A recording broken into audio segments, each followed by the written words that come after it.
Welcome back. After we have analyzed our cash flow in video 7 and have seen the impact of the project, we are now looking at the bank's requirements and what they usually look at when assessing project proposal for loans. Overall, we can say that generally in Tanzania, banks have understood that purely asset-based lending for water utilities does not work, because water infrastructure is an adequate collateral. As a result, banks are now focusing on the cash flow when financing water and sanitation projects. Banks have internal checklists with the required documents that they need. The requirements may vary between the banks, but there are some general similarities. Banks usually require the technical proposal with project description, drawings, design, BOQ, sometimes FS and ESIA. This helps the bank understand the type of project that is going to be implemented, the related costs, and the bank can assess whether the design and conceptualization make sense. Additionally, the banks will ask for a financial proposal with audited financial statements, the business plan, and the intended benefit of the project, as well as the projected cash flows. This is needed for the bank to assess if the utility is able to pay back the loan. Further, the banks ask for present management structure of the utility. This allows the bank to assess if the management and staff have enough capacity and qualification to implement the project successfully. When assessing your project proposal and accompanying documents, the bank generally wants to know what risk it is taking when lending to your utility. This assessed risk influences the loan conditions, interest rate, and the final decision to lend your utility money or not. Banks want to know if the cash from the project is sufficient to pay back the loan. In some specific cases, if the project cash flow is not sufficient at a low-income customer's sanitation projects, they will also consider the overall utility cash flow. To analyze the future cash flow of the projects and the overall utility's financial health, the bank looks at NPV, that is the net present value, and IRR, internal rate of return.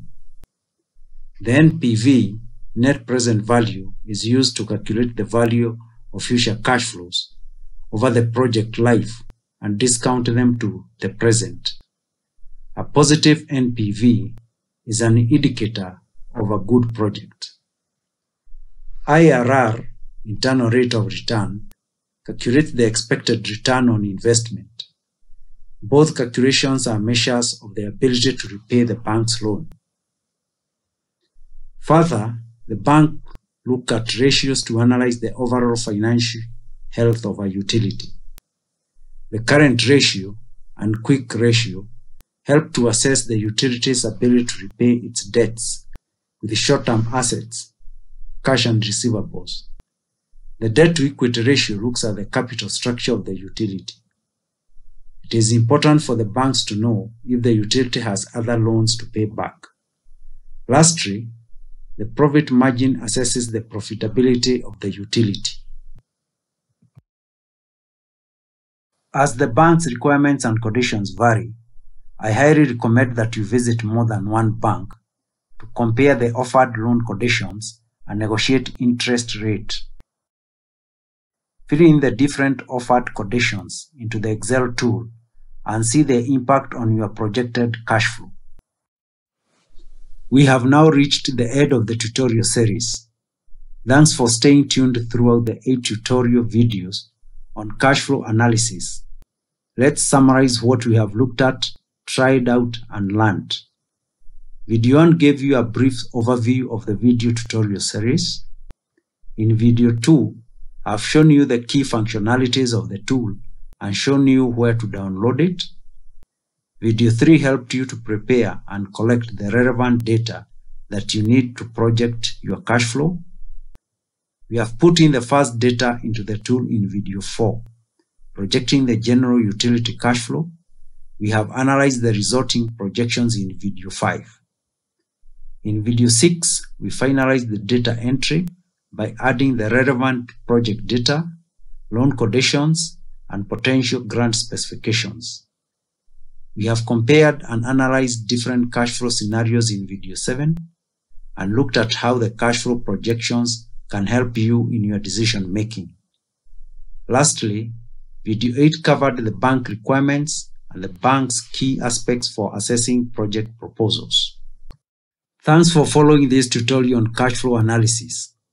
I hope you are able to get some new insights into the cash flow projection tool or to refresh your knowledge. If you are still unsure about some things, please feel free to watch the videos again and consult the corresponding tool manual, which can be downloaded on the IFF OBA website and ATAWA's website. Asante sana, kwaheri.